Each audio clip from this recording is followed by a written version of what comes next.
Disclosure: I was invited by the Panzermuseum Munster. In this video we look at the 50mm Pak 38, which is a bit like the forgotten middle child. Most people know its predecessor, the 37mm Pak, as the door knocker, and also its successor, the 75mm Pak 40. This less famous existence actually makes sense, since after the Pak 38 was fielded, its limited effectiveness against the Soviet T-34 and KV tanks became apparent.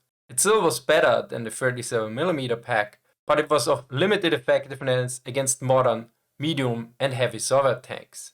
So the Pak 38 was literally not great, not terrible. Let us take a short look at the origin.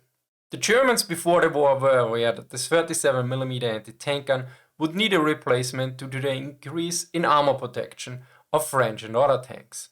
As such, it was tried to improve the 37mm penetration capabilities. At first, there was a reluctance in increasing the caliber size, since that would increase the weight of the gun considerably and such limit tactical mobility. Yet by a certain point it was apparent that an increase in caliber was necessary. This led to the 5cm Panzerabwehrkanone L35. 35 refers to the length of the gun in calibers. It was demonstrated in mid-1937. In fall 1937 there were the first tests on driving and firing this gun. Particularly fast driving without damaging the gun was an important criterion. To give a basic idea, in a test it reached 80 km per hour, that is about 50 miles per hour. Yet the gun had issues. One main issue was that the stability while firing was limited. Additionally, the penetration values were also not the best. To increase the penetration values, it was necessary to increase the length of the barrel and propellant charge. Yet one of the requirements was to keep the gun under 400 kilograms, that is 882 pounds. How infeasible this requirement was becomes apparent if we look at the weights of three other German anti-tank guns. The 37mm Pak had a combat weight of 450 kg. This gun could be moved rather easily by its crew and had good tactical mobility. Meanwhile, the 50mm Pak 38 had a combat weight of around 950 kg. And finally, the 75mm Pak 40 had a combat weight of 1425 kg. As we know, the weight requirements was dropped and allowed the development of what would become the Pak 38. In 1938, Rheinmetall got the order for the production of the new gun. In 1939, the first trials guns were ready and the penetration trials successful, which led to the order to start series production at the end of 1939. Yet there were various problems with mass production. As such, on 1st May 1940, only 2 guns had been finished, and by the end of May 1940, the number was 20 guns. To put this in context, the German invasion of France started on 10th May 1940 and ended on 25th June. As such, the gun did not see combat action in France. Only a test detachment of the Armor Ordnance Office carried out effective firing on captured French 70-ton Char 3C tanks with 55mm frontal armor near Mussy at the beginning of July 1940, with good success. Keep in mind here there was no Char 3C. The tank designated 3C in Germany was a variant of the Char 2 that did not exist. Additionally, it had lower frontal armor, although there were 2 upgraded Char 2s with stronger armor, but that was above 55mm. Let us take a short look at the gun. At the front we have the muzzle brake, which has a rather simple shape. The gun has a 2-part lower gun shield with a shovel on the lower part. The upper gun shield has large rivets that connect the 2 layers of the upper gun shield to each other. On your right side you can see an opening in the gun shield. This was where the gunner was aiming from. Here you can see the double layered gun shield that protected against fragments and small arms fire. Left of the gun barrel behind the gun shield you can see the opening for the gunner side. Note, the gunner side is missing, but you can see where it would be. Usually museum pieces like this miss the gun sides. This is usually because they are rare, easily stolen and or damaged. On the right side of the mounting for the gun sight you can see 2 metallic discs. One contains the ranges, the other the selected ammunition. Below and behind the gunner side mount are the wheels for changing the elevation and traverse of the gun. You can see the gun breech from the side. Finally, here are the trail spades that were used to secure the gun on the ground. Of course, they could be spread out. Currently, they are in the towing setup. The regulation noted that firing with the trail spades still closed like seen here, was only allowed temporarily in extraordinary situations. It is also noted that if the spikes of the trace beams could not be rammed into the ground due to urgency or soil conditions, then some of the crew would have to lie on the trail space to weigh them down. Now in photos it can sometimes be difficult to tell the difference between the Pak 38 and the Pak 40. As such, here are the similarities and differences between these two guns. First, both have a double layered gun shield, yet the Pak 38 gun shield is more rounded than that of the Pak 40.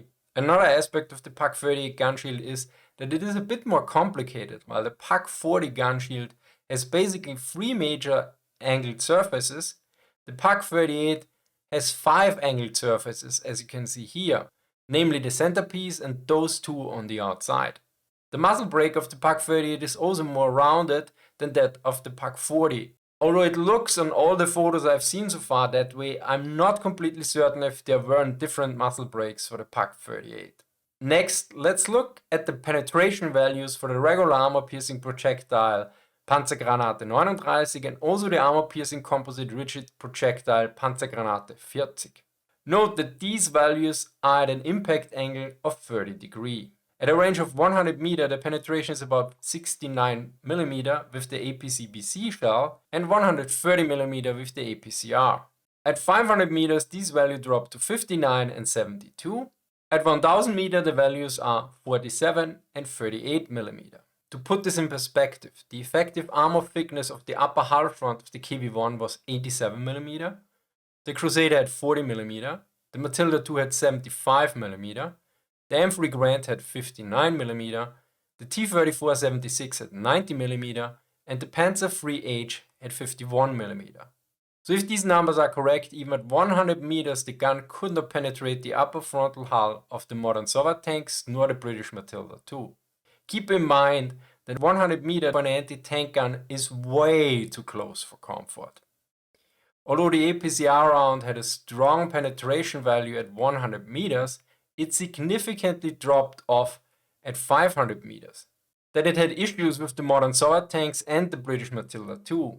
Additionally, the ammo was quite limited since it required tungsten, so the gun could not really fulfill the role as the new anti-tank gun for the German army, even with the best ammo available.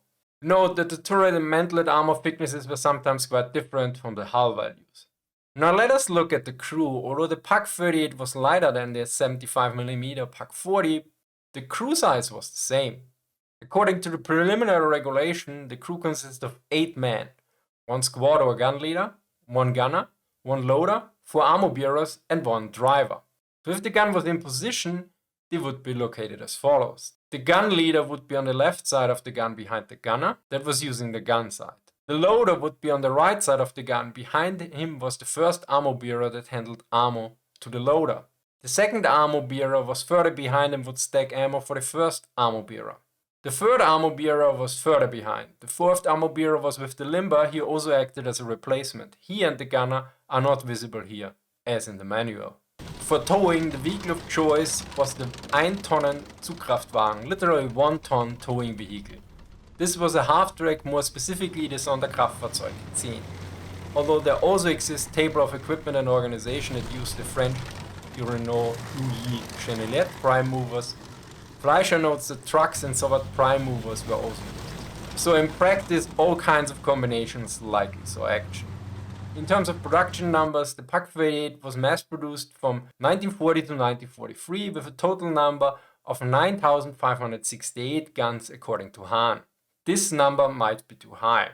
According to him, a total of 23,303 Pak 40s were produced, but another source notes that these numbers are too high. As such, the numbers are more likely around 20,000, which is still about 2 times the number of the Pak 38.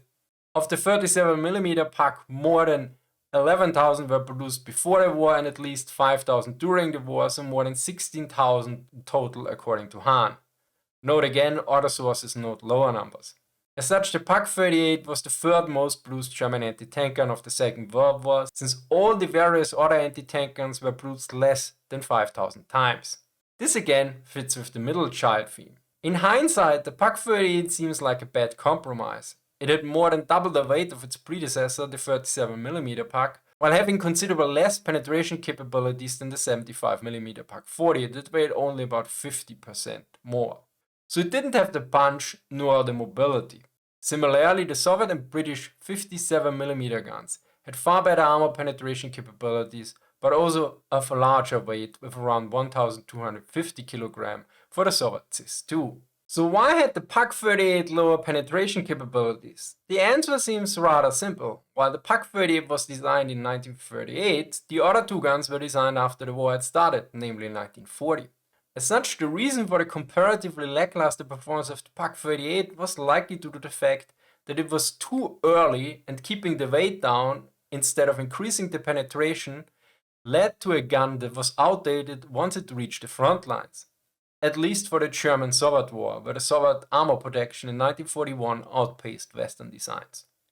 Thank you to the Panzermuseum Munster for inviting me. Thank you to Andrew for reviewing the script.